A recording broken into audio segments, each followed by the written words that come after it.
આજરોજ સુલતાનપુર ગ્રામ પંચાયત નવી પેનલ હસ્તક ફક્ત 1 મહિનાની અંદર વિકાસના કામો તથા રોડ રસ્તાના 30 લાખના લોકાર્પણ પ્રસંગે સુલતાનપુર ગામમાં હાજરી આપતા યુવા અગ્રણી ગણેશભાઈ તેમજ માર્કેટિંગ યાર્ડના વાઇસ ચેરમેન તેમજ યાર્ડના ડિરેક્ટરો, તાલુકા પંચાયતના પ્રમુખશ્રી, તાલુકા ભાજપના પ્રમુખશ્રી, તાલુકા પંચાયતના સભ્યશ્રી, જિલ્લા પંચાયતના સભ્યશ્રી, સુલતાનપુર મંડળીના પ્રમુખશ્રી તથા સરપંચશ્રી, ઉપસરપંચશ્રી, માજી સરપંચશ્રી તેમજ સુલતાનપુર ગ્રામ પંચાયતના સદસ્યશ્રીઓ અને ગામના અગ્રણીઓ અને ગામના લોકો મોટી સંખ્યામાં હાજર રહી લોકાર્પણ કરેલું.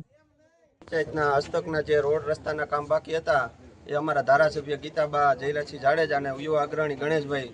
ને તાત્કાલિક અમે રજૂઆત કરતા અમને 30 લાખ જેવા કામ અમને આપેલા છે અને આજે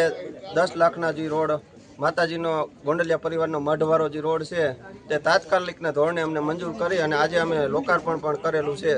અને હવે જે બાકી કામ છે ચેક ડેમના છે, રોડ રસ્તાના છે, એ આવતા ટૂંક સમયમાં